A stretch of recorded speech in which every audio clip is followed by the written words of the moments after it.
Hello and welcome to a video essay about Gillion Tidestrider. I can't do the voice, but you get the idea. Today, we're going to be talking about our boy, Gillion Tidestrider, what we know about his past, his character development throughout the series, and based on all of that, what we can kind of predict about his future.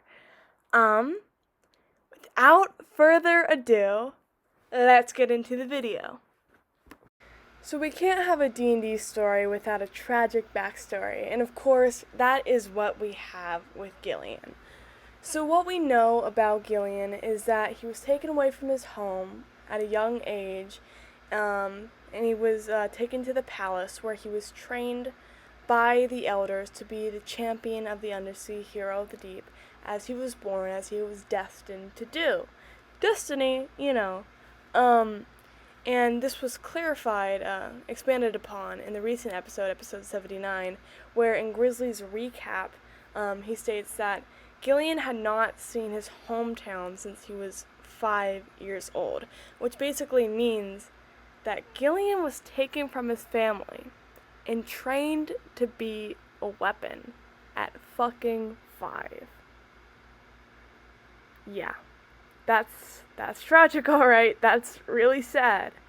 And going even further onto his tragic childhood, in the mirror, when Gillion is looking at his younger self, Charlie describes him, age of 8, with armor too big for him and bruises dotting his skin, kind of like dwarfed by the armor, showing how big the burden of sort of like saving the world, was on such young shoulders, being the hero of your people, but you're only 8, and you're struggling to hold a sword, and the bruises on his skin show the sort of abusive environment that he was in, physically abusive as well as mentally abusive, because a child of that age should not be under that amount of stress.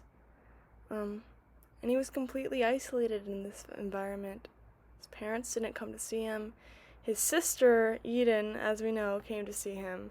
But her visits kept getting more and more restricted by the elders.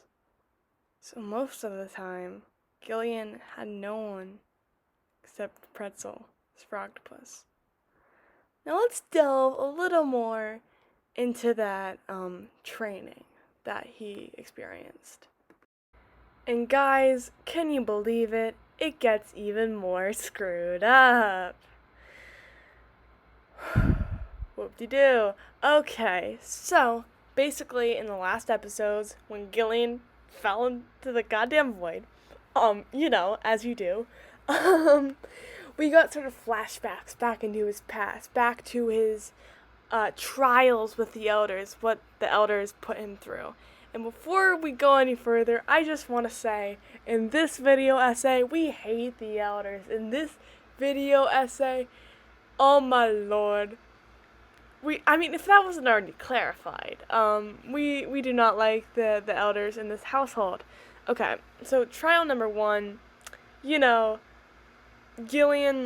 goes in to an enemy camp, and his goal is to kill everyone, even the children. Anakin, what have you done?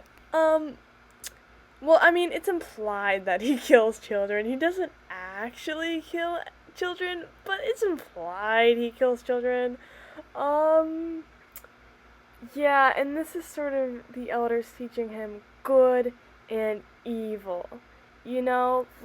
So incredibly strict view of good and evil, which means you kill evil no matter the face, no matter how innocent it looks, because the elders want to train Gillion to do whatever they say, no matter if it's seen as morally bad, because the elders want Gillion to choose the sea, and if they want Gillion to choose the sea, they also want Gillion, by proxy, to kill a bunch of children. you know, and they're training him to be a weapon for them. And that was the point of that simulation. But at the same time, they're training him to be murderous. They're training him to be nothing more than a blade. But as we see in the other trials, they want him to be more than that. They want him to be more than they gave to him. They taught him these ideals of honor because they want their hero to appear strong. They taught him to go off his instincts because they implanted their instincts into him. But at the same time, they want him to have the nuance to understand when to use those things.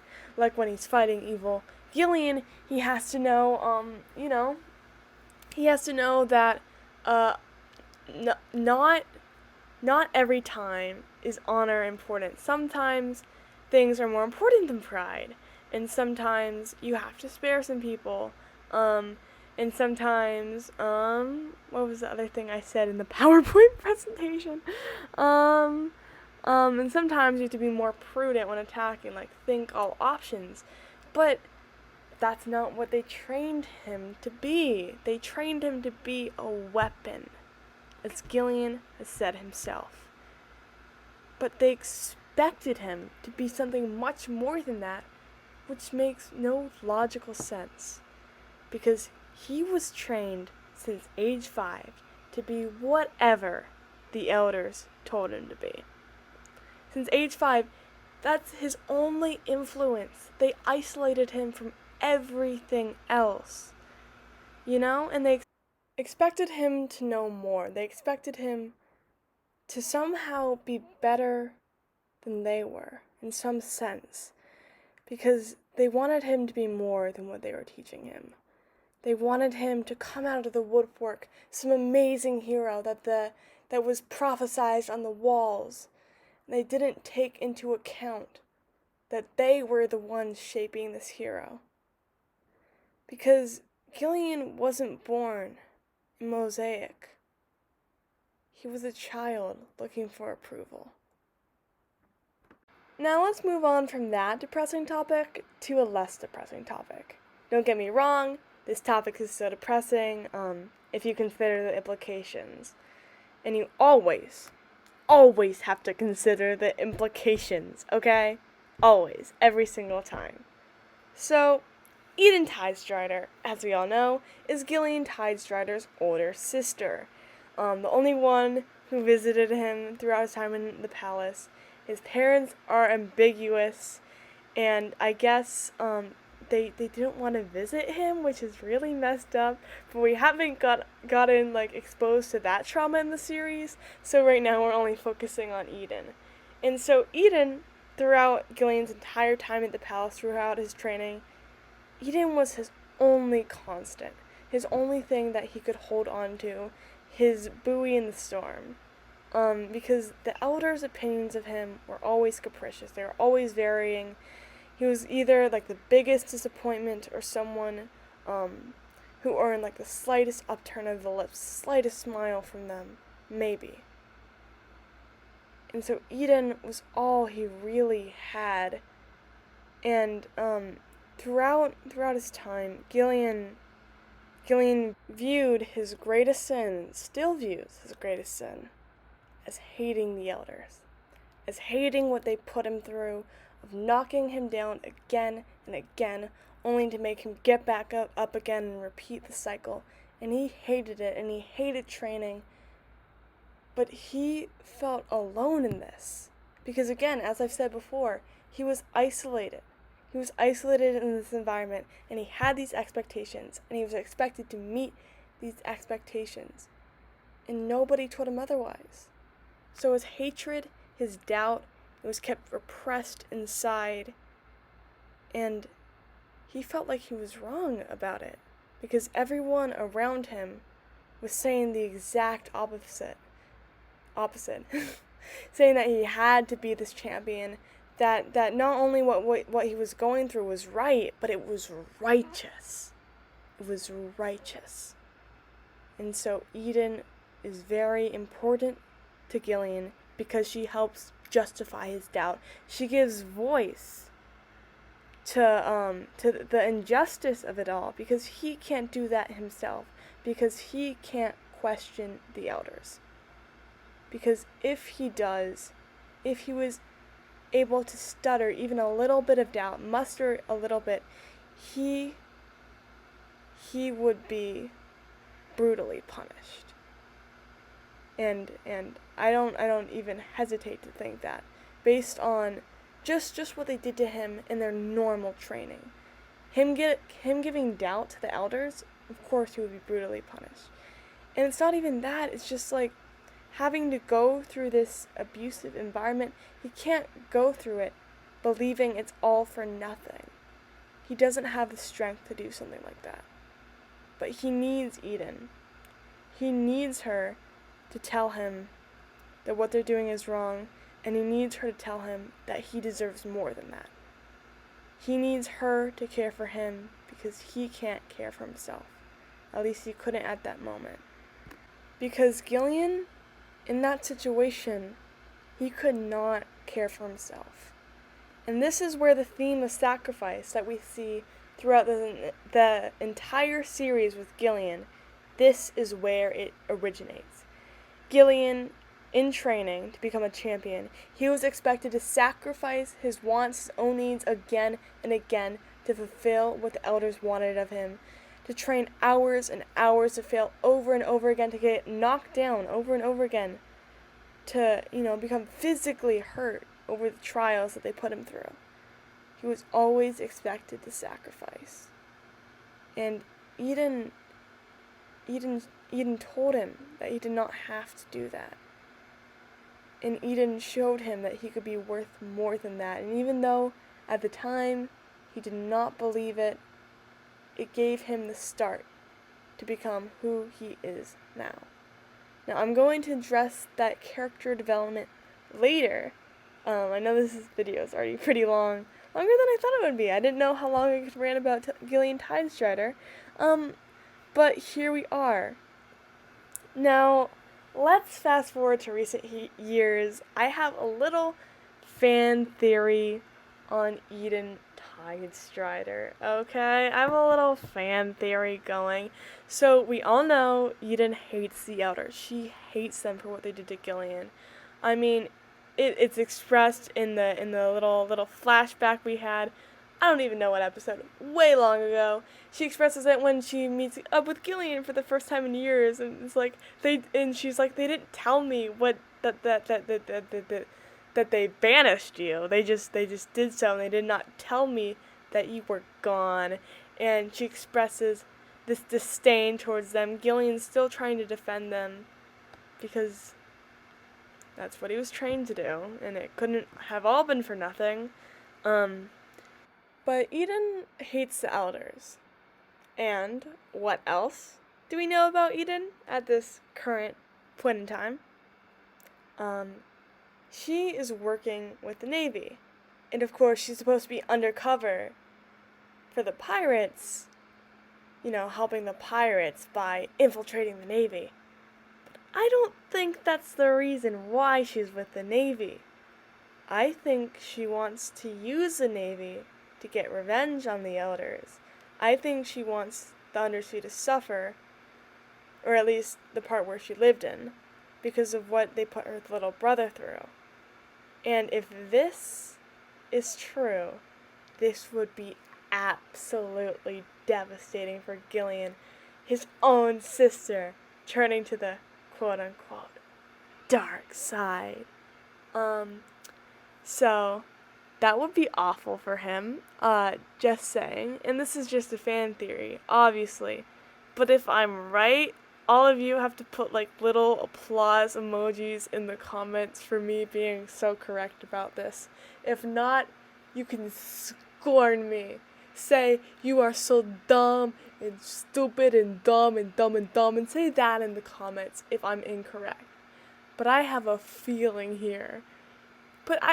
Then again, I don't know if Grizzly is gonna make Gillion go through more angst after he went to literal hell. Well, not hell, the void, but same difference. And now, finally, 15 minutes into this video, we get behind the reason for the title, the tragic hero. I know, it immediately catches your attention. So dark and mysterious. But I, personally, don't believe that Gillion is a tragic hero. And now I already hear you objecting. You titled this video Tragic Hero, but you say that Gillion is not a tragic hero? Then what the hell? What the hell are you on about? Well, I think Gillion was almost a tragic hero.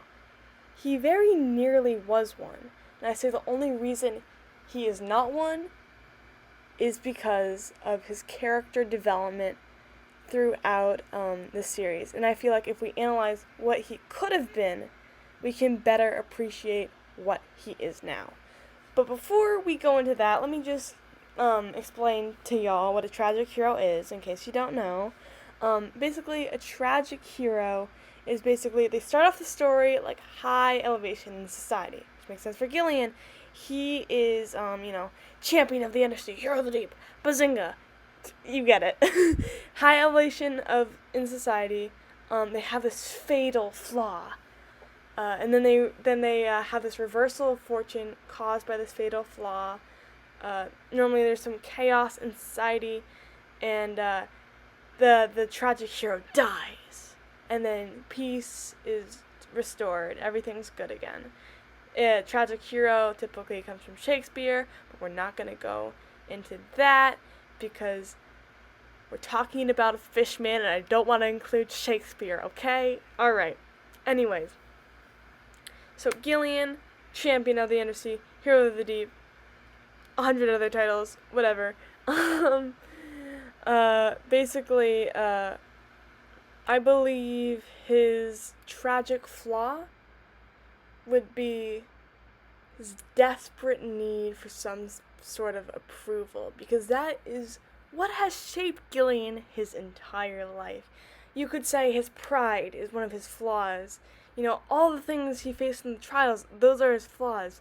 But the reason that he has them is because they were shaped by his need, his deep desire for some sort of approval. Because Gillion Tidestrider has this deep insecurity, and what he desires most is love, but he's too afraid to reach out for it, because that is not what he was trained to do. And so, imagine Gillion Tidestrider, but imagine him more deeply devoted to his elders, because even though they're dust in the wind, they're just memories, he still wants their approval. He still wants to live by their rules, by their laws, and that is something we do see in the beginning of the series. But imagine Gillion sticks with them over everything, because it is so much easier to stick with the familiar than to dive into the unknown. So when Gillion fights Chip, afterwards, he doesn't stay. He leaves. Because he has to stick by his morals of the undersea. And as such, he tries to become a hero on his own. But because of these deeply flawed morals that he learned in the undersea, he can't be a proper hero. At least, not the one he wanted to be. Because Gillion's first resolution to all problems is violence. And of course, we know that doesn't work in all situations, as we have seen throughout the series. And so Gillion is trying to be a hero, but he's earning a bad name for himself. He's getting this reputation as brutal, as ruthless, as almost a villain. And so Gillion is feeling worse than he ever has before. Like, all of his failures have led up to this colossal failure. He cannot do anything right except one thing. His prophecy, his destiny. His destiny to make the world all see. Right?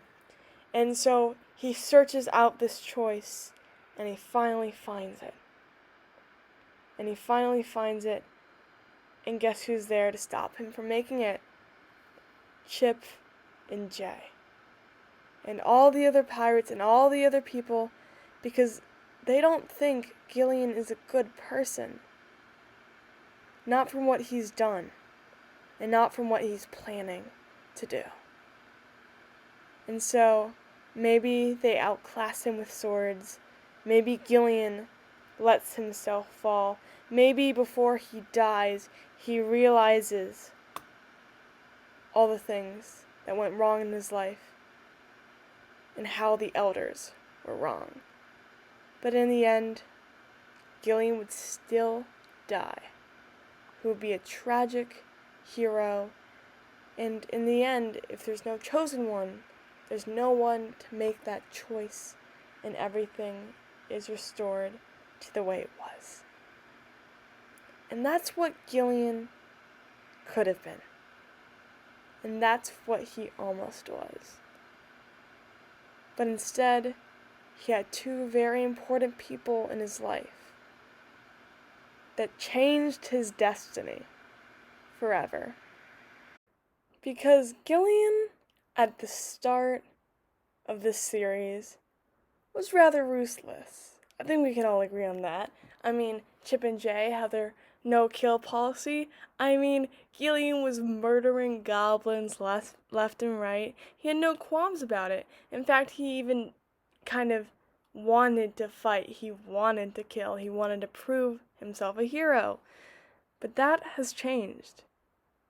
He sees the shades of gray between the black and white. I mean, after Gillion kills Grimm, he doesn't go after Anastasia because she had yet to do anything wrong. Even though she was a vampire, she was undead. In his teachings and what he was taught, that's evil.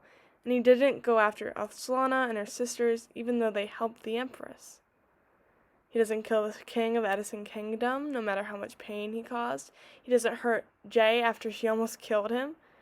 And there's countless other examples. Gillion could have easily been a villain if he hadn't met Chip and Jay. Two people that did some bad things, that do some bad things, but are not evil. They showed him, and they continue to show him, that people aren't perfect, and they're not supposed to be. Gillion, throughout his entire life, was expected to be perfect. He was supposed to be the stoic, picturesque hero engraved on the wall, the prophecy foretold for centuries before him. But he wasn't. He had flaws. He had doubts. He wasn't that person that he wanted so badly to be, that everyone wanted him to be. Because he messed up. He was a disappointment to the elders. He couldn't be that hero. But with Chip and Jay, he's not expected to be perfect. All he's expected to be is a friend. And as the Riptide Pirates go about their adventures, Gillion is still a hero. He's still saving people. He's still somewhat what the elders wanted him to be. And yet, he is so much more. Because as he laughs and smiles with his friends, as he allows his armor to fall, as he allows cracks to spread and fragment through the image of the perfect hero, he is no longer champion of the undersea and hero of the deep, but Gillion Tidestrider in his own right. Yet as I talk of redemption, Gillion rots in the void. It is inaccurate to say this is not a tragedy. He has realized his worth, it seems, just in time to die. And that's where we end this PowerPoint presentation. I hope you guys like this. thank you to those who stuck around to the end of the video. This is a very long video. I did not expect myself to be able to talk about Gillion Tidestrider this long, but here we are. Yeah, if you have any, like, ideas about this, or, like, you know, any more thoughts on Gillion Tidestrider that you think I did not include here, please put them in the comments. I'm so not normal about this character. He's my Blorbo, my Scrimblow, my little Tumblr's gotten me too bad, okay? But yeah, say in the comments what you think about my character analysis. What do you think is gonna happen to Gillion? I mean, ew, it's so exciting. Thank you for watching. Bye.